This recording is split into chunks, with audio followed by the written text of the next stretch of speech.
नमो ज्ञानेश्वरा नमो ज्ञानेश्वरा निवृत्ती उदारा सोपानदेवा मुक्ताबाई नमो त्रिभुवन पावनी आद्यत्रय जननी देवांची जयांचे केलिया स्मरण होय सकळ विद्यांचे अधिकरण तेचे वंदो श्री चरण श्री गुरूंचे ते नमस्कारोनी आता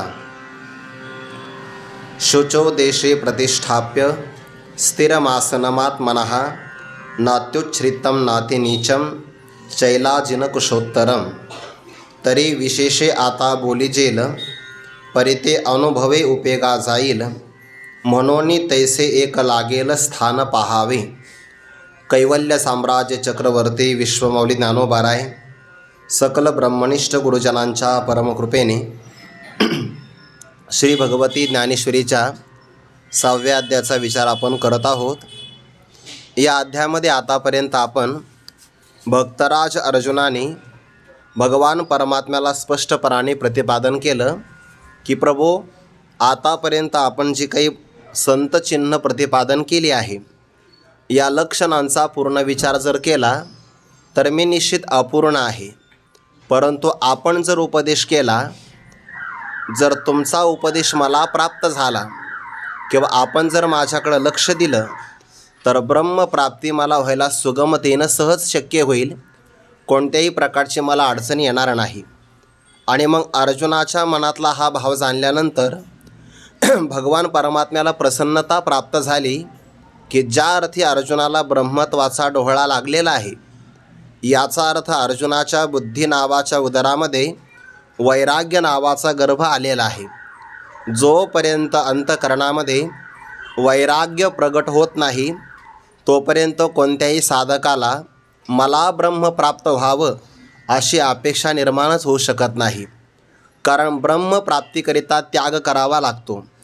महाभारतामध्ये असं एक प्रमाण आलेलं आहे, वारंवार त्याचा आपण विचार बऱ्याचदा केलेला आहे.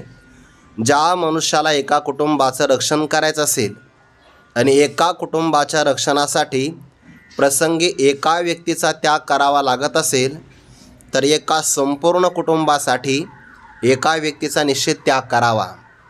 एका गावाचं रक्षण होत असेल तर गावाच्या रक्षणासाठी एका कुटुंबाचा त्याग करावा. देशाचं रक्षण होत असेल आणि त्याकरता जर एक गाव सोडावं लागत असेल तर त्या गावाचाही त्याग करावा. आणि सरते शेवटी जर आपलं आत्मकल्याण होत असेल आणि आत्मकल्याणासाठी संपूर्ण पृथ्वीचा त्याग करायचा प्रसंग जर आला तर मनुष्याने सहजगत्या तो त्याग करावा. त्यागाची उदाहरणं आपल्या डोळ्यासमोर भरपूर आहे, ज्यांच्यामुळे आपल्या भारत देशाला भारत असं नामाभिधान प्राप्त झालं. त्या भरतांना सगळं राज्य अनुकूल होतं. नाथ महाराजांनी त्यांचं वर्णन केलं आहे. अनुकूळ स्त्रिया पुत्र, अनुकूळ मंत्री पवित्र, अनुकूळ राज्य सर्वत्र, ते त्यागिले विचित्र नाना भोग. आणि आश्चर्य असं आहे, जे राज्य वैभव भोगतात त्यांना कधीसुद्धा विरक्ती प्राप्त होत नाही. पण भरतांनी आपल्या दिव्य चरित्रातून हे प्रतिपादन केलं की आत्मकल्याणासाठी राज्य त्याग करण्याचा प्रसंग आला तरीही त्याग करता येतो. जे राज्य वैभव भोगिती त्यांची कदा नव्हे गा विरक्ती, भरते केली नवल ख्याती, सेविला श्रीपती भोग त्यागे, असं नाथ महाराजांनी त्यांचं वर्णन केलं आहे. म्हणजे ज्याला आत्मप्राप्ती करायची असेल त्याला त्याग करावा लागतो आणि त्यागासाठी पराकोटीचं वैराग्य असावं लागतं. जोपर्यंत अंतकरणामध्ये वैराग्य येत नाही तोपर्यंत ब्रह्मप्राप्तीचा तो प्रयत्न करू शकत नाही. का बरं? कारण अंतकरणामध्ये वैराग्याच्या अभावी जर विषयासक्ती असेल तर ती विषयासक्तीच मनुष्याला प्रतिबंध करते. वर्तमान प्रतिबंधामध्ये विषयासक्ती, विपर्य दुराग्रह, कुतर्क आणि प्रज्ञामांद्य हे 4 प्रकार सांगितलेले आहे. वर्तमान प्रतिबंध जर असेल तर यामध्ये विषयासक्ती पहिली आहे, प्रज्ञामांद्य कुतर्क असतो आणि विपरीत भावनेचा दुराग्रह असतो. विस्तार करण्याचं काही कारण नाही. परंतु वैराग्याचा जर अभाव असेल तर ब्रह्मप्राप्ती शक्य नाही. आणि ज्या अर्थी अर्जुनाला ब्रह्मप्राप्तीची इच्छा झाली याचा अर्थ अर्जुनाकडे वैराग्य आलेला आहे. एरवी विचार केला तर वैराग्य नावाचा अंकुर वाढायला आणि त्याला ब्रह्मप्राप्तीचं फळ यायला कदाचित विलंब लागेल, पण वैराग्य नावाच्या वसंताचा अत्यधिक भर झाला तर अर्जुनाला आता सोहम भावाचा मोहर लागल्यामुळे ब्रह्मप्राप्ती नावाचं फळ फलद्रूप होण्यासाठी कोणत्याही प्रकारचा वेळ लागणार नाही, असा हा अर्जुन विरक्त आहे हे भगवंताची खात्री झाली. म्हणजे वैराग्याची खात्री झाली, हा पहिला भाग. आणि दुसरा भाग, भगवंताला असा विश्वास वाटला की आपण या अर्जुनाला जे जे साधन सांगू त्या सगळ्या साधनाचं याला अंततोगत्वा शेवटी नाही, प्रारंभालाच फल प्राप्त होईल. म्हणे जे जे हा अधिष्ठील ते आरंभीच या फळेल, मनोनी सांगितला न वचेल अभ्यास वाया. या अर्जुनाला आपण जो अभ्यास प्रतिपादन करू तो वाया जाणार नाही. म्हणजे वक्त्याला श्रोत्याचा अधिकार इतका कळाला पाहिजे की आपण जे प्रतिपादन करतो आहे, आपण सांगितलेले व्याख्यान हे वाया जाता कामा नये. वाया कधी जातं? वैराग्याचा अभाव असेल तर वक्त्याचं व्याख्यान श्रोत्याच्या कानात जातं पण मनात जात नाही, ते वाया जातं. किंवा एखादा श्रोता जर एकाग्र नसेल तरी ते वाया जातं, उपेक्षा करत असेल तरी ते वाया जातं. श्रोता जर वक्त्याची निंदा करत असेल माघारी तरी वक्त्याने सांगितलेलं व्याख्यान वाया जातं. या सगळ्या गुणांचा विचार केला तर अर्जुन सद्गुणाने संपन्न आहे. म्हणून जोही अभ्यास आपण अर्जुनाला सांगू तो अभ्यास वाया जाणारच नाही. म्हणजे विरक्त आहे हाही भाव भगवंताच्या लक्षात आला. सांगितलेला अभ्यास वाया जाणार नाही हे सुद्धा भगवंताच्या लक्षात आलं. आणि मग भगवंताने ब्रह्मप्राप्तीकरता सुगम असणारा, सर्व पंथामध्ये राजा असणारा पंथराज त्या योग मार्गाचं कथन करायला प्रारंभ केला. पण ज्या मार्गाचं आपण कथन करणार आहोत त्याचा गौरव मोठेपणा काय आहे हे सांगण्यासाठी या मार्गाचं आचरण कोण करतं? जी मार्गीचा कापडी महेश अजूनही भगवान शंकर योग मार्गाचं अनुष्ठान करतात. योग्यांचे समुदाय या मार्गाचं अनुसरण करतात. त्यानंतर महर्षी आले, साधकांचे सिद्ध झाले, आत्मतत्वज्ञानी याच मार्गाने मोठे झाले. या मार्गावर अग्रेसर होत असताना तहान भूक विसरते, रात्री दिवसाचं भान होत नाही. आणि या मार्गाने ज्या ब्रह्मस्वरूपाला जायचं आहे ते ब्रह्मस्वरूप आपल्यापेक्षा वेगळं राहतच नाही. येणे मार्गे जया ठाया जाईजे, तो गाव आपणची होईजे. अर्जुना, हे तुला पुष्कळ काय सांगावं. या मार्गाने तू चालू लागला की तुला हे नक्की कळेल. प्राप्तीकरता विलंब लागत नसतो. प्राप्तीच्या प्रतिबंधाकरता जे प्रतिबंध येतात ते प्रतिबंध दूर करायलाच वेळ लागत असतो. ब्रह्म हे आपलं स्वरूप आहे.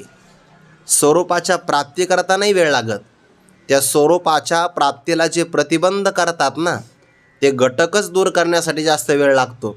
उदाहरणार्थ पाणी प्राप्तच आहे, पाण्याच्या प्राप्तीला वेळ नाही लागत. पण पाणी अप्राप्त होण्यासाठी जे वरती शेवाळ आलं ना ते शेवाळ दूर करण्यासाठी जास्त कष्ट करावे लागतात. म्हणजे आपण साधना करतो ती साधना देवप्राप्तीसाठी, ब्रह्मप्राप्तीसाठी अजिबात नाही. आणि तुम्ही तर म्हणतात की आत्मप्राप्ती केली पाहिजे, उपचाराने म्हणावं लागतं. आपलं स्वरूप आपल्याला प्राप्त नाही का? इथे बसलेल्या कोणत्या व्यक्तीला वाटतं मी आहे की नाही याचा थोडा विचार सांगा बरं. असं कोणाला वाटतं का?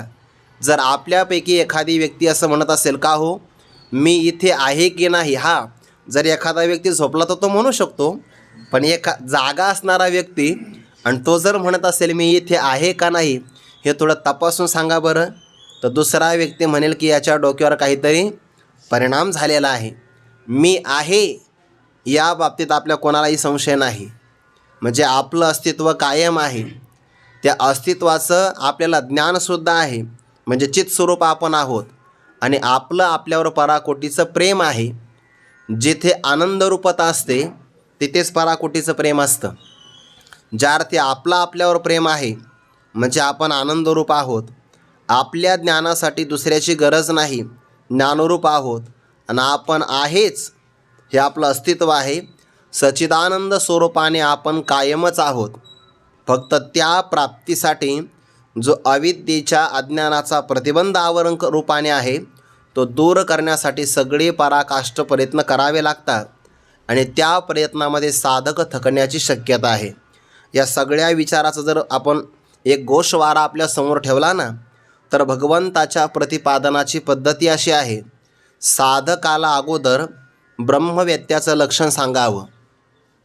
साधकाच्या समोर आदर्श चांगला असावा, म्हणून भगवंताने पहिल्यांदा योगारूढ पुरुषाचं लक्षण सांगितलं. तोची योगारूढ भला ओळखे तू, असं म्हटलंय की नाही.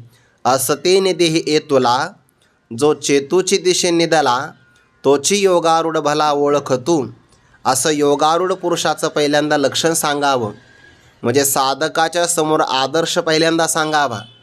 आणि त्या ब्रह्मवेत्या महात्म्याची लक्षणं ऐकल्यानंतर साधकाच्या मनामध्ये आपण तसं व्हावं अशी जर अपेक्षा निर्माण झाली की मग त्याला त्या ब्रह्मप्राप्तीची साधना सांगावी. साधना अगोदर नाही सांगू, पहिल्यांदा भगवंताने साध्य सांगितलं आहे बघा. साध्य लक्षात आलं की मग मनुष्याला जिज्ञासा निर्माण होत असते की ते मला कसं मिळेल. म्हणून शास्त्रामध्ये अगोदर ब्रह्मस्वरूपाचं वर्णन केलं आहे. इयमात्मा परानंदः परप्रेमास्पदं यतः यो वै भूमा तत्सुखम नाल्पे सुखमस्ति सत्यम ज्ञानम अनंतम ब्रह्म शोकम तरति चात्मवित रसो ब्रह्मरसम लब्ध्वा आनंदी भवते नान्यथा. हे सगळे श्लोक आपल्याला काय सांगता, अगोदर शास्त्रामध्ये साध्य सांगितलेलं आहे. साध्य जर समोर आलं तर ते साध्य प्राप्त करावं अशी साधकाला अपेक्षा निर्माण होत असते. जोपर्यंत आपल्याला पंढरपुराचं वर्णन केलं जात नाही तोपर्यंत व्यक्तीला जाण्याची इच्छाच होत नाही. म्हणून आपल्या वारकरी संप्रदायामध्ये नियम काय आहे, पंढरीची जर वारी जवळ आली तर महिनाभर अगोदर पंढरी महात्म्यातले अभंग आपण कीर्तनात घेतो. का? अगोदर पंढरीचं महात्म्य सांगावं, तिथल्या देवाच्या स्वरूपाचं प्रतिपादन करावं, म्हणजे ऐकणाऱ्या व्यक्तीला जाण्याची इच्छा निर्माण होते. तसं भगवंताने अगोदर अर्जुनाच्या समोर ब्रह्मवेत्या महात्म्याचं लक्षण सांगितलं आहे. मग अर्जुनाला इच्छा निर्माण झाली, हे अंगे म्या होई जो का, देवा मी स्वतः अंगाने ब्रह्म होईल का. साधकाच्या समोर सिद्ध महात्म्याचा आदर्श उलगडा करून सांगितला आणि जोपर्यंत त्याला ती इच्छा निर्माण होत नाही प्राप्तीची तोपर्यंत साधन सांगू नये. म्हणून भगवंताने ब्रह्मवेत्ता महात्मा सांगितला अगोदर, योगारूढ भला ओळख येतो. त्यानंतर जी साधना सांगायची आहे त्या साधनेचा गौरवही प्रतिपादन केला की भगवान शंकर, योगी महात्मे, महर्षी, साधकांचे आणि आत्मतत्वज्ञानांचा इथे संदर्भ भगवंतांनी दिला आहे. म्हणजे साध्य सांगितलं, त्या साध्याच्या प्राप्तीसाठी जी साधना आहे त्या साधनेचा मोठेपणा सांगितला आणि हे ऐकलं. मग अर्जुनाने सांगितलं, देवा मग ती साधना तुम्ही मला कधी सांगणार आहात, कारण मला पहिली इच्छा काय आहे, ब्रह्मस्वरूप मला व्हायचं आहे. ही साधनाही फार मोठी आहे, मग ही साधना तुम्ही मला सांगणार कशी काय, कधी सांगणार. अहो माझ्या मनामध्ये उत्कट इच्छा निर्माण झाली, त्याला आरती असं म्हणता, आणि त्या आरती समुद्रामध्ये बुडणारा मी आहे, त्या मला तुम्ही लवकरात लवकर वर का काढत नाही, म्हणजे माझी इच्छा तुम्ही पूर्ण का करीत नाही. भगवंताच्या लक्षात आलं की हा अर्जुन अतिशय उतावीळ झालेला आहे. आता अगोदरच याला ब्रह्मप्राप्तीची अपेक्षा निर्माण झाली, त्यामध्ये आपण साधनाही चांगली प्रतिपादन केली. मग आता ती साधना अर्जुनाला सांगायची आहे. भगवान म्हणले, अर्जुना असं तुझं हे उत्संखळ बोलणं काय कामाचं आहे, आम्ही सांगतच आहोत आणि त्यातल्या त्यात तू मला विचारलं आहे, मग आता तुला मी साधना सांगतो. इथपर्यंत आपण विचार आलेला आहे. या सगळ्याचं तात्पर्य एका वाक्यामध्ये, साध्य आहे संत चिन्ह, त्याचं साधन आहे योग मार्ग, आणि त्या योग मार्गावर आरूढ होण्याची अर्जुनाला झालेली आहे घाई, ओतावीळपणा निर्माण झाला. जोपर्यंत एवढा योग येत नाही तोपर्यंत सांगता येत नाही बघा. म्हणजे साधकाला अगोदर अपेक्षा पराकोटीची झाली पाहिजे, म्हणजेच मग ती साधना सांगावी लागते. भगवान योगाची साधना सांगतात, पण ती साधना सांगत असताना साधना कुठं करायची, कशी करायची याचा क्रमशः विचार सांगता. आता हा योग मार्ग जो आहे ना, त्याचा विचार या 11व्या श्लोकापासून विशेष रूपाने भगवंताने सांगायला प्रारंभ केला आहे. आणि त्यातला हा पहिला श्लोक आहे. 11व्या आणि 12व्या श्लोकाचं युग्म आहे. या श्लोकाचा पुढे संदर्भ आला तरच अर्थ पूर्ण लागतो. पण आपण क्रमाक्रमाने या श्लोकाचं चिंतन करूया. साधना कुठं करायची आहे? साधना कोणती करायची आहे? योग मार्गाची साधना करायची. या साधनेनं मोक्षापर्यंत जायचं आहे आणि अर्जुनाला सुद्धा त्याची साधनेची पूर्णपणे अपेक्षा झालेली आहे जाणण्याची. म्हणून भगवान सांगायला प्रारंभ करता साधना नेमकी कुठं करावी. तर भगवान म्हणता शोचो देशे प्रतिष्ठाप्य स्थिरम आसनम आत्मनः न अत्युच्छ्रितम न अतिउच्छ्रितम न अतिनीचम चैलाजिन कुशोत्तरम. श्लोकाचा अन्वय असा होईल. शोचो देशे, पवित्र देशामध्ये हे साधना करावी.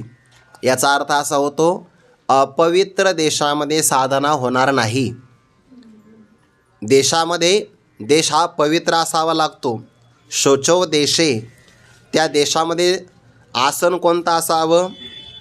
भगवंताने क्रम सांगितला बरं. चैल अजिन कुशोत्तरम. चैल म्हणजे वस्त्र, अजिन म्हणजे मृगाचं किंवा वाघाचं चर्म. सामान्यपणे मृगाचं चर्म घ्यायचं आहे. अजिन म्हणजे मृगचर्म, चैल म्हणजे शुद्ध वस्त्र आणि कुशोत्तरम म्हणजे एक विशिष्ट प्रकारचं कुशा नावाचं गवत आहे. आता इथे आचार्याने असा विचार सांगितला की पाठ जो क्रम आहे ना, श्लोकामध्ये आला कोणता क्रम?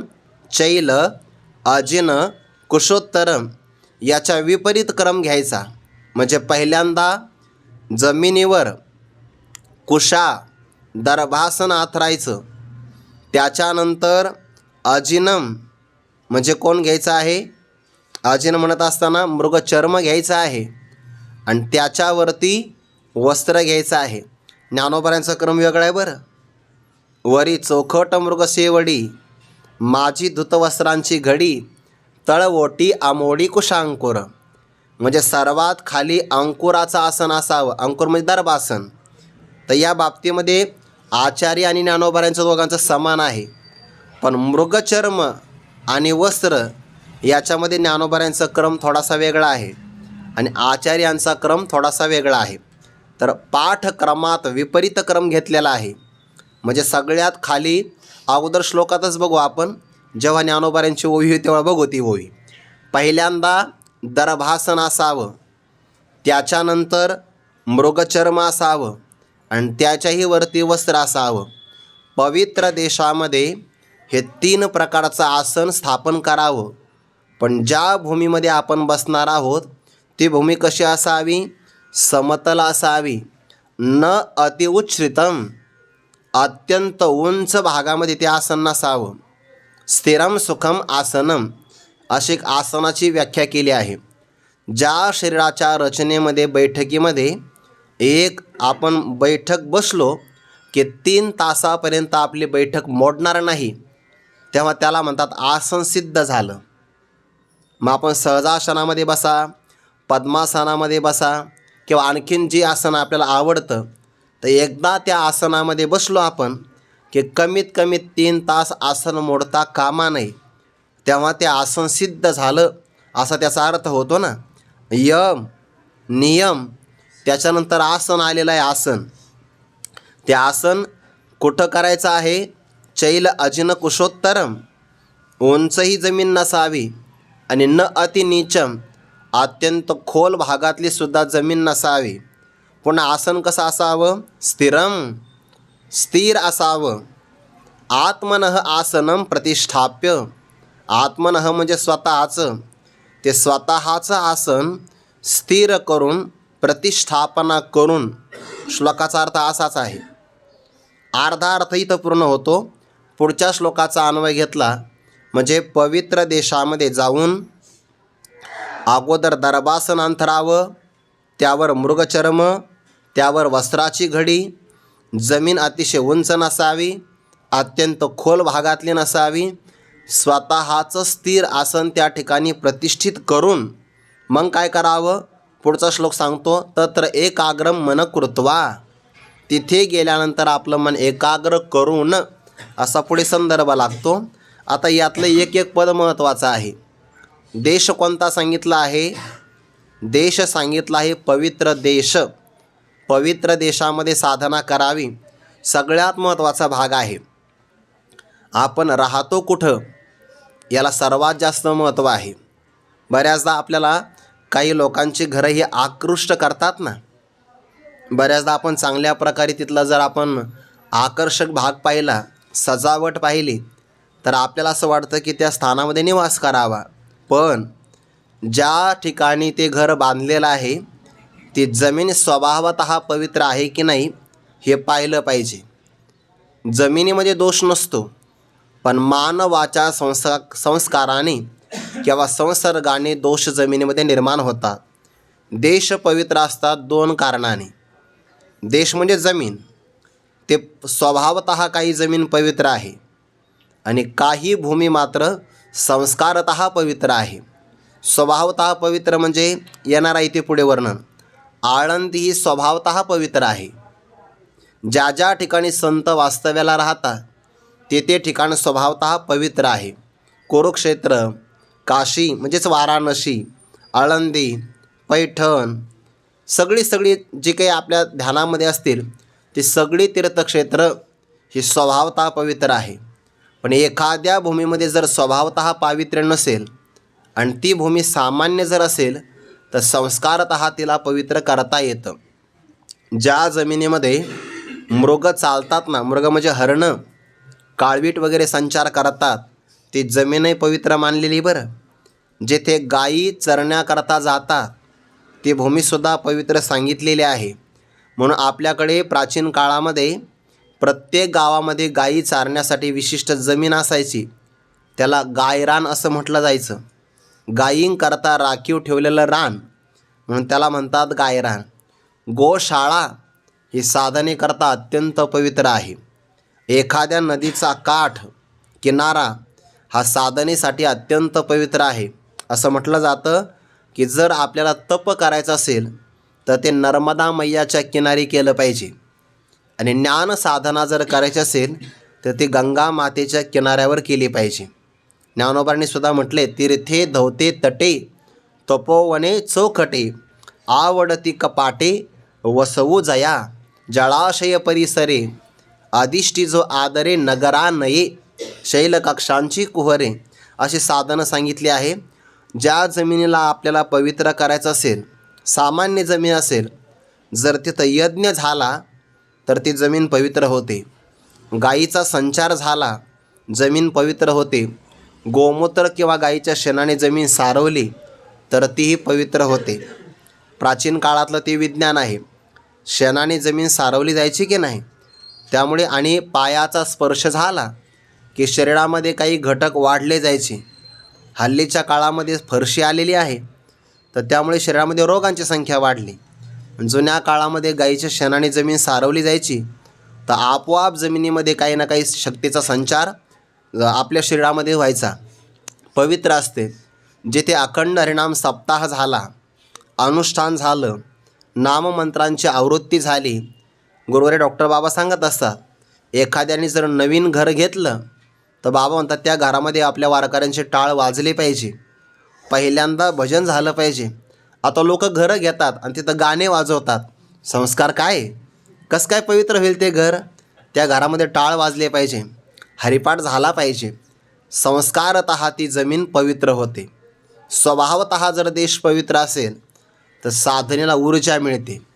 म्हणून सजावटीच्या घरापेक्षाही साधना संपन्न एखाद्या महात्म्याची झोपडी जर असेल ना तर तिथे गेल्यानंतर आपल्याला रम्य समाधान प्राप्त होतं. त्याला म्हणतात पवित्र देश. आणि अपवित्र देशाचा परिणाम आपल्या मनावर यात नवल काय आहे? मोठ्या मोठ्यांच्या सुद्धा मनावर त्याचा परिणाम होतो. प्रभू रामचंद्रांचा प्रसंग रामायणामध्ये आलेला आहे. जेव्हा ते प्रभू रामचंद्र वनवासामध्ये निघाले तर जाता जाता पंपा सरोवर नावाचं ठिकाण आहे ना, तिथपर्यंत चालू लागले. लक्ष्मणांनी विचारलं, प्रभू त्याच्या अगोदर एक घटना घडली ती सांगतो अगोदर, की अपवित्र जमिनीचा प्रभाव कसा होतो. वनातून चालले, अनवाणी पायाने निघाले होते. प्रारब्ध काय असेल बघा. जे प्रभू रामचंद्र ज्या मुहूर्तावर राज्यपदावर अभिषिक्त होणार होते, त्याच मुहूर्तावर प्रभू रामचंद्रांना वनवासामध्ये जावं लागलं. मोठी माणसं मोठी असतात. आपल्याला राज्य मिळालं तरी हर्ष नाही, आणि वनवासातलं राज्य मिळालं तरी विषाद नाही. म्हणजे प्रभूंच्या चेहऱ्यावरची प्रसन्नता राज्याभिषेकाने सुद्धा वाढणार नव्हती, आणि वनात जायचं आहे म्हणून ती प्रसन्नता कमी होणार सुद्धा नव्हती. सुखदुःखे समे कृत्वा लाभा लाभो जया जयो ततो युद्धायुज्यस्व नैवम पापम अवाप्स्यसि. सुखी संतोषानं यावे, दुःखी विषादा न भजावे, आणि लाभालाभ न धरावे मना माझी. या प्रसंगाने वनवासामध्ये निघाले. प्रभूने वल्कल धारण केली आहे, पायामध्ये खडावा चरणपादुका आहे. पण असं म्हणता की कैकेयीने ते वरदानाच्या मोबदल्यामध्ये प्रभूकडून राज्य मागून घेतलं. प्रभूच्या नावावर राज्य होतं की नाही, तर कैकेयीने ते वरदानाच्या मोबदल्यात मागून घेतलं. आणि एका व्यक्तीने असं चिंतन केलं, भरताने प्रेमाने खडावा काढून घेतल्या. त्यातला बारकावा चिंतनाचा भाग असा आहे. आता तो भाग असा आहे की तुमच्या चरणपादुका मी राजगादीवर ठेवणार आणि तुमचा सेवक म्हणून राज्य परिपालन करणार. वनवासामध्ये अनवाणी पायाने निघायचं आहे, आणि अनवाणी पायाने चाललं की जमिनीच्या स्पर्शाचा परिणाम आपल्या अंतरंगावर अत्यधिक प्रमाणामध्ये होत असतो. वनवासातून निघाले होते. प्रभू रामचंद्र चालले, आणि तेवढ्यात लक्ष्मणांच्या मनात विचार आला की वनवास मिळाला आहे माझ्या प्रभू रामचंद्राला, मी विनाकारणच कष्टात पडलो की नाही. 14 वर्षापर्यंत उपवास करायचा, रात्री जागरण, दिवसाही जागरण, पहारा द्यायचा, फळं आणायचे, स्वतः खायचे नाही, विनाकारणच कष्ट भोगले की नाही. आले होते प्रभूंच्या सेवेसाठी, पण मनामध्ये असा कल्मशाचा विचार आला. जानकी मातेच्याही मनात असा विचार आला की माझ्या स्वामीला वनवास प्राप्त झाला, लक्ष्मणाचं काय काम आहे. मी धर्म अर्धांगिनी आहे, त्यामुळे स्वामीच्या सेवेसाठी मी येणं योग्य आहे. लक्ष्मणाने विनाकारण येण्याचं काय कारण. तो त्यांचा प्रवास संपला. वनातून निघाले, पुढच्या प्रदेशामध्ये प्रवास केला. पण ते मनामध्ये विचार वाईट आला, त्यांनी प्रभूंना बोलून दाखवलं. प्रामाणिक जी व्यक्ती असते ना, ते आपल्या मनात आलेले वाईट विचार झाकून ठेवत नाही. मनुष्याने ते विचार प्रगट केले पाहिजे, त्याला उत्तरही मिळतात, आणि ते वाईट विचार संपुष्टामध्ये सुद्धा येतात. म्हणून आपल्या मनामध्ये एखादा पापी विचार जर आला असेल विकाराचा, ज्याच्या संबंधाने तो आला त्याच्याविषयी बोलून दाखावं, सरळ सांगावं की तुझ्याविषयी माझ्या मनामध्ये असा वाईट विचार आला होता. म्हणजे तो विचार वरती आला पृष्ठभागावर मनाच्या की तो संपुष्टामध्ये येत असतो. जानकी मातेनं प्रभूंना सांगितलं, प्रभू माझ्या मनामध्ये लक्ष्मणजाविषयी असा विचार आला. लक्ष्मणाने सांगितलं, माझ्याही मनामध्ये तुमच्याविषयी असा विचार आला, मी विनाकारण वनवासामध्ये आलो. भगवंतांनी दोघांचं सांत्वन केलं, म्हणे काळजी करू नका, तुमच्या मनामध्ये जो विचार आला त्याला कारण तुमचं मन नाही आहे. तुम्ही ज्या भूमीवरून प्रवास केला ती भूमी त्याला कारण आहे. म्हणे का बरं. ज्या जमिनीवर आपण चालत आलो प्रभूच्या मनात नाही आला, निर्विकार आहेत ते. पण यांच्या दोघांच्या मनात का आला, ज्या भूमीवरून आपण प्रवास केला त्या भूमीमध्ये पूर्व काळामध्ये एका अप्सरेसोबत लग्न करण्यासाठी सुंद आणि उपसुंद या 2 राक्षसांचं परस्परामध्ये युद्ध झालं. त्या अगोदर फार सख्य होते भाऊ. त्यांनी ब्रह्मदेवाची आराधना केली आणि सांगितलं आम्हाला अमर करा. ब्रह्मदेवाने मलाच मारावं लागतं, तुम्हाला कुठून अमर करणार आहे. मग ते म्हणे मरण जर आलंच तर आम्हाला आमच्या दोघाला एकमेकाच्या हातूनच मरण यावं. त्यांना सुरुवातीला असं वाटलं होतं की आपल्या दोघांमध्ये मरेपर्यंत वैर येणारच नाही, आपण परस्परामध्ये विरोधी वागणारच नाही. पण त्यांना ते वाटलं होतं, त्यांना बाकीचं काय माहिती योजना.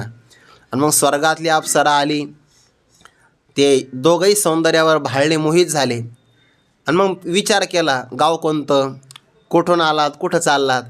त्या अप्सरेने सांगितलं मी माझ्या अनुकूल वराच्या शोधासाठी निघाले. आणि मग या दोघांनी विचारलं तुझ्या मनात कसा वर मिळावा अशी इच्छा आहे. मग तिने सांगितलं पराक्रमी असावा. बाकीचं काही नाही लागत आपल्याला. ते पराक्रमी तर आम्ही दोघंसुद्धा आहोत. ते नाही नाही म्हणे, पराक्रमी दोघं नसतात, पराक्रमी एकच असतो म्हणे. शाळेमध्ये परीक्षेमध्ये नंबर येतो ना, तर क्रमांक काय दोघाचा येतो का? नाही, एकाचाच क्रमांक येत असतो. एकाचा 2 आला तर मग दुसऱ्याचा पहिला येत असतो. त्यामुळे तुमच्यात नेमका पराक्रमी कोण आहे हे पाहू द्या. तर जो मोठा होता ना, तो लहानाला म्हणला ही तुझी वहिनी आहे. तो म्हणला नाही नाही नाही, तसं नाही तसं नाही, हे तुमची कुलवधू आहे. दोघांमध्ये भांडणं सुरू झाले. दोघंही परस्पराच्या हातून मरण पावले. त्यांचं रक्त तिथं सांडलं ना, अप्सरा गेली निघून. देवाने त्यासाठीच ती पाठवली होती. पण त्यांचं दूषित रक्त त्या जमिनीमध्ये सांडल्यामुळं संस्कार त्या जमिनीवर तसा झाला. आणि त्या जमिनीवर तुम्ही चाललात म्हणून तुमच्या मनामध्ये हे वाईट विचार आले आणि त्या दोघांचे मनातले विचार बदलले बरं नंतर. म्हणून पवित्र देशाला इतकं महत्त्व आहे. कधी कधी एखाद्या देशामध्ये गेलो आपण, एखाद्या ठिकाणामध्ये, तर सहज साधना होते बघा, सहज आपला अभ्यास होतो. आणि एखाद्या ठिकाणी गेलो आपण की सहज आपले अभंग विसरतात. त्याला कारण काय असेल? तर त्याला कारण त्या जमिनीचा प्रभाव असतो. बऱ्याचदा आपण विचार करतो ना, आळंदीमध्ये आपला सहज परमार्थ होतो, कष्ट करावे लागत नाही आपल्याला. दिवस कसा जातो अभ्यासामध्ये लक्षात येत नाही. आणि गावाकडे दिवस कसा वाया जातो हेही लक्षात येत नाही. आठवतं का काही? काही आठवत नाही. त्याला त्या देशाचं वातावरण कारण असतं. म्हणून देश पवित्र असावा, स्वभावतः पवित्र, नाहीतर मग संस्काराने तरी तो पवित्र असावा. अशा देशामध्ये आपण चांगल्या प्रकारे वस्त्र आपल्याला बसण्याकरता घ्यावं. बरेच आपले जे विद्यार्थी मंडळी असतात ना, ते साधना करताना याची काळजी नाही घेत.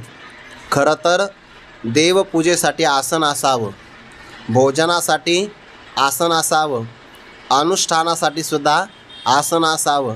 आपण अभ्यास जो करतो आहे तो अभ्यास करण्यासाठी सुद्धा आसन असावं. म्हणून त्याला चैल म्हटलं आहे. अजिन शब्दाचा अर्थ होतो मृगचर्म. मग आता ते मृगचर्म कोणाचं घ्यायचं? हरणाला मारायचं आणि मग त्याचं चर्म काढायचं, असा अर्थ नाही घ्यायचा बरं, असा अर्थ नाही घ्यायचा. तो वाघ किंवा ते हरिण स्वतः निसर्गतः मरण पावलं असेल तर मग त्याचं चर्म घ्यायचं. का? जर हरणाचा आपण स्वतः वध केला, त्याची हत्या केली, तर कोणत्याही प्राण्याला आपला प्राणप्रिय असतो. प्राण सोडण्याच्या प्रसंगाला त्याच्या अंतःकरणामध्ये प्रचंड वेदना होतात आणि त्या वेदना त्याच्या त्वचेवर परिणाम करतात. जर त्याच्या वेदना त्वचेपर्यंत आले असेल सूक्ष्म तरंगाच्या माध्यमातून, तर आपल्याला साधनेमध्ये उत्कर्ष साधता येणार नाही. म्हणून ते स्वभावतः निसर्गात जर मरण पावलं असेल तर मग त्याचं ते चर्म हल्लीच्या काळात तरी सांगता पण येणार नाही. कारण प्राण्याच्या शिकारीला काय आहे? बंदी आलेली आहे. म्हणून ते सांगत असताना, आणि लाईटही नेमकी आताच आली बघा. म्हणून याचा अर्थ असा आहे की ते वाघ किंवा मृग निसर्गतः जर मरण पावलं असेल तर मग त्याचं चर्म काढायचं आणि ते आपल्याला आसनाकरता उपयोगी आणायचं, असा त्याचा अर्थ आहे. वस्त्र शुद्ध असावं, त्यानंतर त्याच्यावर मृगचर्म किंवा व्याघ्रचर्म, त्या व्याघ्रचर्माचा विचार असा सांगितला आहे की जर आपण बसताना वाघाचं कातडं त्याच्यावर जर आपण बसलो तर डाससुद्धा जवळ येत नाही. चावणं तर दूरच राहिलं, माशासुद्धा आपल्या जवळ येत नाही. काय दरार असेल? कोणाचा? वाघाच्या चर्माचा दरारा. मग आता कधी कधी काही लोक बघा कपडे आणतात, ते त्याच्यावर रंगाचे असे वाघाचे टिपके दिलेले असतात, त्याच्यामुळे जास्त डास चावतात. विषय सोडून द्या. पण वाघाच्या चर्माचं हे सामर्थ्य आहे. वस्त्र असावं, अजिन म्हणजे मृगचर्म असावं, आणि त्यामध्ये पुन्हा भगवंताने शब्द वापरला, अतिशय उंच जमीन नसावी, अतिशय खोलही भागाची जमीन नसावी. आत्मनः आसन म्हटलं आहे बघा. आत्मनः म्हणजे ते आसन स्वतःचं असावं. बऱ्याचदा आपण एखाद्या कार्यक्रमाला जातो की नाही, तर आपण काय करतो, आपल्याकडे साधे कपडे असते आणि आपल्याला ती सवय असते वजन टाकायची. त्यामुळे आपण काय म्हणतो, मित्राला तुझा चांगला सदरा आहे, तुम्हाला परिधान करायला दे बरं, घेऊन ये बघा. आत्मनः आसन म्हटलं आहे. शास्त्रामध्ये असा विचार आला आहे की आत्मशय्यासनम वस्त्रम जायापत्यम कमंडलोः शुचिनी आत्मनः एतानी परेशाम अशुचिनीही. श्लोकाचा अर्थ फार गोड आहे. आत्मशय्या म्हणजे वळकटी आपली असावी. शय्या म्हटले ती असतीच म्हणा आपली. आत्मशय्या. पुढे आले आसनम. आसनही आपलं असावं स्वतःचं. आत्मासनम आत्मशय्या, विश्रांतीचं ठिकाण आपलं असावं. प्रवासामध्ये बऱ्याचदा प्रवास करायचा प्रसंग येतो की नाही, प्रवासामध्ये घोंगडी असावी बघा. घोंगडी कायम पवित्र सांगितली. कायम. अपवित्र माणसाने जरी स्पर्श केला तरी घोंगडी पवित्रच आहे. तिच्यावर रक्त जरी सांडलं तरी घोंगडी पवित्रच आहे. उन्हामध्ये वाळवली झटकली लगेच पवित्र. काही वस्त्र पाण्यातून काढावे लागतात. समजा आता आपल्या अंगावरचे कपडे आहे तर हे आज परिधान केले तर उद्या परिधान नाही करायचे. पावित्र्य पाळलं पाहिजे. प्रयोग करून बघा, वेगळी प्रसन्नता लागते. आजचे कपडे उद्या परिधान करायचे नाही. वैकुंठवासी गुरुवारी घुलेबाबा सांगायचे बघा, हे बुवा धोत वस्त्र परिधान केले पाहिजे. अगोदर धो तरच परिधान कर म्हणून नाव धोतर. धो तरच परिधान म्हणून धोतर असा त्याचा अर्थ आहे. ते परिधान केलं पाहिजे. प्रवासामध्ये जातो आपण, प्रवासामध्ये बैठक व्यवस्था असते, शयनयान, स्लीपर कोच म्हणतो की नाही आपण. मग तिथं अगोदरच अंथरून तयार असतं. मग त्या प्रसंगाला आपल्याकडं काही असे कपडे असावे की ते अगोदर खाली टाकावे आणि मग त्याच्यावर विश्रांती करावी. पांघरून आपल्यासोबत एखादी शाल कायम असावी. तिथले कपडे अनेक लोकांच्या संसर्गाचे असतात. आता यंत्राच्या माध्यमातून ते स्वच्छ केले जातात पण त्यामध्ये पाणी वापरलं जात नाही. ते उष्णतेनं किंवा काही पद्धतीनं, बऱ्याच पद्धती असतात त्या. पण जरी म्हणलं तर संस्कारतः. म्हणून आत्मशय्या वळकटी स्वतःची असावी. आसन हे स्वतःचं असावं. का बरं? आपण दुसऱ्याचं आसन घेतलं आणि आपल्याला नेमकी समाधी लागणार तेवढ्यात तो मला माझं आसन काढून दे, मला जेवायचं आहे. काय करणार आपण? आसन स्वतःचं असावं. पुढे वस्त्र आपले स्वतःचे असावे. आपल्या मित्राचे सुद्धा कपडे परिधान करू नये. का बरं? कारण जर त्याच्या शरीरामध्ये एखाद्या रोगाचे जीवाणू विषाणू असेल तर संसर्गाच्या माध्यमातून ते आपल्या अंगात प्रवेश करील. काही काही विषाणू असे असतात ते गरम पाण्याने सुद्धा मरत नाही. इतके पराकोटे, ते वेगळ्या वेगळ्या रूपाने ते तयार होतात. म्हणून दुसऱ्यांचं वस्त्र कधी घेऊ नये, परिधान करायला सुद्धा घेऊ नये आणि दिवसभर तर वापरूच नाही. कधी कधी नाही का आपण एखाद्याची शाल वापरतो किंवा एखाद्याचा सदरा वापरतो बघा कार्यक्रमासाठी, वापरू नये. एक तर ते घेतले दुसऱ्याचे तर पहिल्यांदा ते पाण्यातून काढले पाहिजे, उन्हात वाळवले पाहिजे, मग परिधान करा, काही अडचण नाही. पण जशाच तसे मात्र कधीच वापरू नये. हे पवित्र असतं. स्वतःची शय्या, स्वतःचं आसन, स्वतःचं वस्त्र पवित्र आहे. पुढे सांगितलं जायापत्यम. श्लोकातला भाव सांगायचा आहे मला. स्वतःची पत्नी पवित्र आहे, स्वतःचा मुलगा अपत्यम पवित्र आहे. कमंडलुहू, स्वतःचं कमंडलू हे पवित्र आहे. म्हणून सांगितलं शुचिनी आत्मनः एतानी. हे पवित्र केव्हा आहे? जर ही आपली असतील तर पवित्र आहे. आणि परेशान दुसऱ्यांचं असेल तर दुसऱ्याची वळकटी, दुसऱ्याचं आसन, दुसऱ्याचं वस्त्र, दुसऱ्याची पत्नी, पुत्र, कमंडलू हे सगळं अपवित्र आहे आपल्याकरता. त्याच्याकरता ते पवित्र आहे पण आपल्याकरता मात्र ते अपवित्रच आहे. म्हणून याची दक्षता घेतली पाहिजे. हे साधनेतले फार महत्त्वाचे घटक आहे पण नेमके आपले हेच चुकतात. पवित्र देशामध्ये साधना घडत नाही. ज्या आसनावर आपण बसायचं ते आसनाचं पावित्र्य पाळलं जात नाही आणि ते स्वतःच्या मालकीची राहत नाही. म्हणून त्याच्यामध्ये कितीतरी दिवस जातात आपले साधनेमध्ये. आणि मग काही लोक म्हणतात माझं ना मनच लागत नाही. लागल कसं? ते मन लागण्याकरता अगोदर पावित्र्य असलं पाहिजे. नाथ महाराजांनी भागवताच्या 14व्या अध्यायामध्ये त्या आसनाचा खूप गोड विचार केला आहे बघा. आसन कसं असावं म्हणे. ऐका आसनाचे लक्षण पाशानी व्याधी संभवे जाण. काही काही विद्यार्थी अभ्यास करतात आणि अभ्यास करताना आसन नाही वापरत, दगडावर बसून अभ्यास करतात. चुकीचं आहे. पाषाणावर बसून जर अभ्यास केला ना तर शरीरामध्ये व्याधी संभवतात आणि हे आपल्याला बऱ्याच ठिकाणी अनुभवाला येईल. जे लोक दगडावर बसून अभ्यास करतात ना, पाषाणावर बसून, तर त्यांच्या शरीरामध्ये उष्णता वाढते, रोग वाढतात. म्हणून पाषाणाचं आसन नसावं. पाषाणावर बसून अभ्यास करू नये. अभ्यासच नाही, देवपूजा वगैरे काही करू नये. हा आपत्काल आला, आता आपण वारीमध्ये आहोत, सगळीकडे पाऊस पडलेला आहे आणि दगडच तेवढा कोरडा आहे, चालेल ना. आपत प्रसंगामध्ये अडचण आहे, पण दररोजच मग ते चालणार नाही. आम्ही ब्रह्मगिरीची परिक्रमा करत होतो श्रावण महिन्यामध्ये. सगळीकडे पाऊस पडला, जागाच नाही बसायला. मग एका ठिकाणी काही दगड उघडे पडलेले होते, तिथंच बसून आम्ही जेवणं केले. यज्ञ तो आपला, पण त्या ठिकाणी ते चालेल का? तो आपत्कालातला प्रसंग आहे. पण एरवी मात्र पाषाणावर बसून हे करू नये, साधना करू नये. नंतर पुढं नाथ महाराजांनी म्हटलं, नुसतं पृथ्वीवर सुद्धा बसू नये. एखादा व्यक्ती नुसत्या जमिनीवर बसला आणि त्याने साधना करायला प्रारंभ, जमिनीचं आसन केलं, तरीसुद्धा ते अति दारुण आहे, दुःखदायक आहे. कारण भूमीचे दोष प्राप्त होतात. मग भूमीचा ओलावा असतो. कधी कधी आपण जमिनीमध्ये काय म्हणतो, ते याच्यामध्ये विद्युत विभागामध्ये नाही का, ते आर्थिंग असते म्हणतात त्याच्यामध्ये.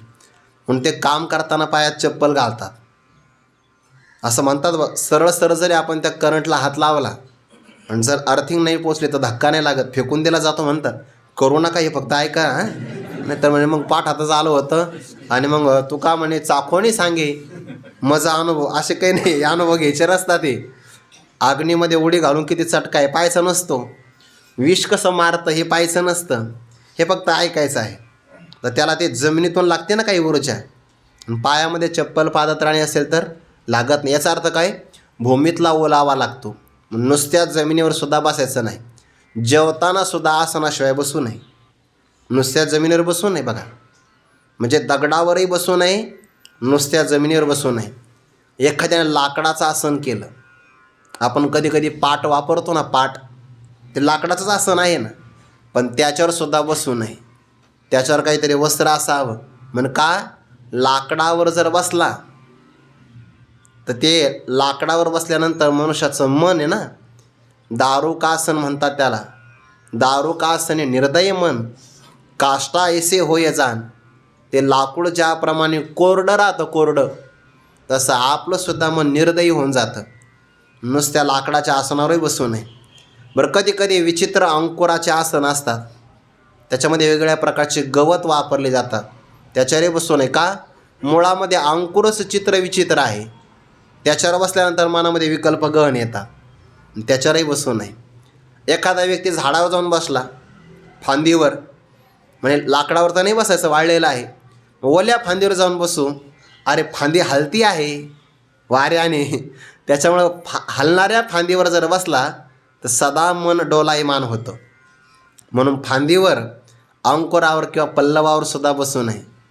एखाद्याला, ऐका बरं, आता हे करू नका, साधकासाठी नाही, जारण मारण स्तंभन तेथे काळे आसन साधका. ज्याला जारण मारण स्तंभन नावाचे कर्म करायचे, ते आपल्यासाठी नाही, पण ओवीत आले म्हणून सांगितले, तर तेव्हा काळं आसन वापरावं. काळ्या रंगाचं आसन, त्याचे फार मोठे प्रकार आहे. मग ते काली अमावस्या असावी त्याला, हां ते बरेच आहे. काळे बेबी असावे, काळे तीळ, काळे उडीद, काळी मांजर. तुम्हाला कसं काय माहिती आहे? मी ऐकून सांगतो आहे, मी काही प्रयोग नाही केला त्याच्यावर. म्हणजे सगळे काळ्या रंगाचे आसन वा. पण ती साधना कोणती आहे? तामसी आहे. तिचा साधकाला उपयोग नाही आहे, करू नये साधकाने. नाथ महाराजांची ओवी आपल्याला ही महत्त्वाची आहे. ज्ञानोपलब्धी मृगाजिनी. ज्ञानोपलब्धी करायची असेल ब्रह्मज्ञानाची तर त्याला हरणाचंच चर्म लागतं. मोक्षसिद्धी व्याघ्रजिनी. ज्याला मोक्ष प्राप्त करायचा त्याने वाघाचं चर्म वापरावं. फक्त आता हे पाठात आहे का? कारण त्याला शासनाने बंदी घातलेली आहे. जर निसर्गतः एखादा हरिण तुमच्या शेतामध्ये मरण पावला असेल, निसर्गतः, तर मग काही लोक ते काढून देतात. पण ते दाखवायचं नसतं जाहिरातीमध्ये. पुन्हा त्याच्यावर मग लागतात काही गुन्हे लागतात. भारतीय दंडसंहिता लागते पुन्हा पाठीमागं येरझारे घालावे लागतात त्याच्यामध्ये. तर ते निसर्गता असेल तर दाखवायचं नसतं हे असणं. पण आता हेही मी तुम्हाला उघड सांगतो आहे, ते दाखवू नये काही नाही, पण ते आपल्यातलेच आहे म्हणून बाकी काही नाही. नाही तर बस एवढं फक्त काढा म्हणून हो दे व्हायरल असं करू नका. तर ते ज्ञानोपलब्धी मृगाजिनी, मोक्षसिद्धी व्याघ्रजिनी आणि मोक्षादी सर्व सिद्धीची श्रेणी श्वेतकंबलासन साधका. नाथ महाराजांनी उल्लेख केला आहे, ज्याला मोक्ष आदी करून सगळ्या सिद्धी मिळवायच्या आहे त्याने पांढऱ्या रंगाचं कंबल आसन वापरावं. हे सगळ्यात चांगलं आसन श्वेतकंबालासन, कंबलासनी साधका. बाकीचा साधक असेल तामसी त्याला काळं आसन सांगितलं, पण पांढरं कंबल असेल तर ते सगळ्या मोक्षही मिळतो, ज्ञानही मिळतं, सगळंच मिळतं. आणि एरवी जर मिळवायचं असेल तर मग मृगचर्म विशेष ज्ञानाची उपलब्धी, व्याघ्रचर्म मोक्षसिद्धी, मोक्षादी सर्व सिद्धींची श्रेणी ते तर श्वेतकंबलासनी साधका. तर ते साधका करता आणि ते स्वतःचा असावा. या सगळ्याचा विचार किती बारकावा आहे. देश पवित्र असावा, आसन स्वतःचं असावं, ते पुन्हा स्थिर असावं, स्थिर चंचल नसावं. एकदा बैठक ठेवली मनामध्ये कोणते विकार येऊ नये. जमीनसुद्धा सहाय्य करते. ज्ञानोबाने तर पुढे एवढे बारकावे सांगितलेले आहे की तिथं वारासुद्धा मंद असावा, सूर्याचं ऊनही चांगलं असावं.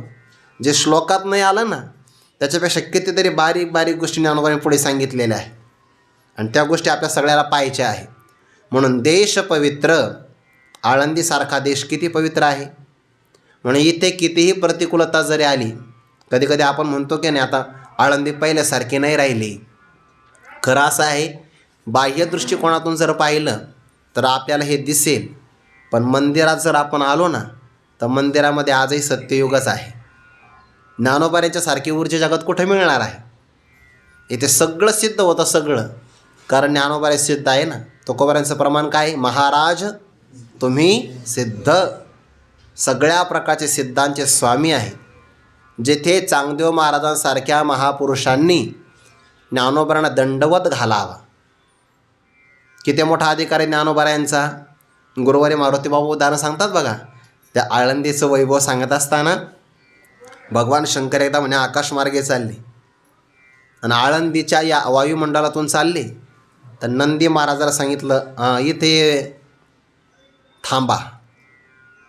म्हणे हे आपल्या प्रवासामध्ये थांबा नाही, इथं नसेला का पण थांबा, थांबा घ्यावा लागेल. आणि जे खाली उतरल्याबरोबर या भूमीवर गडबडा लोळायला सुरुवात केली.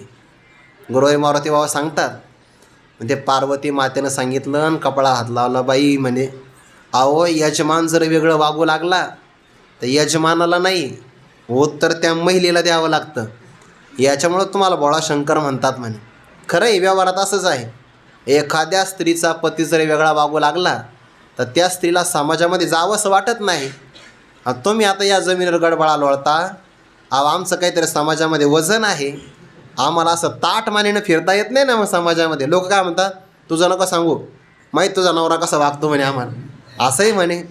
पार्वती मातेला भगवान शंकराने सांगितलं, अगं लोकांचं काय घेऊन बसले, या जमिनीचं महात्म्य तुला सांगतो. इथे साक्षात भगवान महाविष्णू संत रूपाने ज्ञानोबाऱ्यांच्या रूपाने अवताराला येणार आहेत. अवताराला येण्याच्या अगोदरच भगवान शंकर या जमिनीवर लोळतात. म्हणजे इथले रजकन आपल्या सर्वांगाला लागावे ही कोणाची अपेक्षा आहे, भगवान शंकराची अपेक्षा आहे. ज्ञानोबाऱ्या म्हणतात भगवान शंकर सामान्य नाही, करिता तापसांची कडसणी, कवन जवळा ठेवीचे शुळ पाणी. तपस्वी लोकांचा विचार जर केला तर भगवान शंकराच्या बरोबर कोणाला ठेवावं, कोणालाच नाही ठेवता येत. अशी कोणती व्यक्ती आहे बरं की जी बर्फावर बसून हजारो वर्ष साधना करू शकते. AC मध्ये बसून नाही, बर्फामध्ये बसून कोण करणार आहे.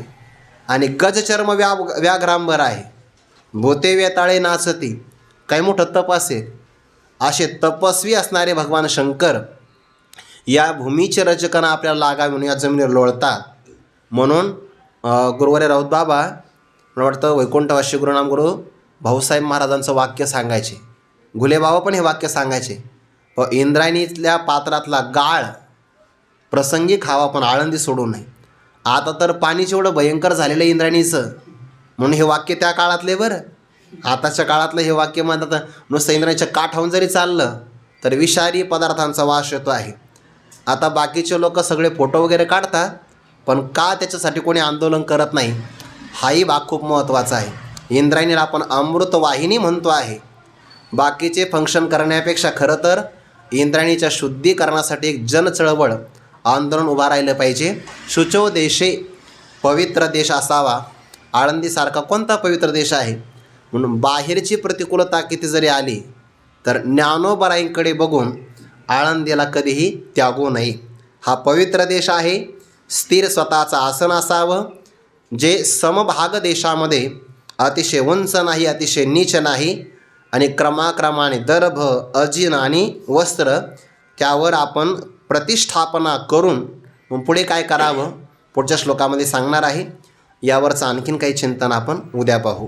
पुंडलिक वरदाहरी विठ्ठल श्री ज्ञानदेव तुकाराम मौली ज्ञानेश्वर महाराज की जय. जगद्गुरु तुकाराम महाराज की जय. जोग महाराज की जय.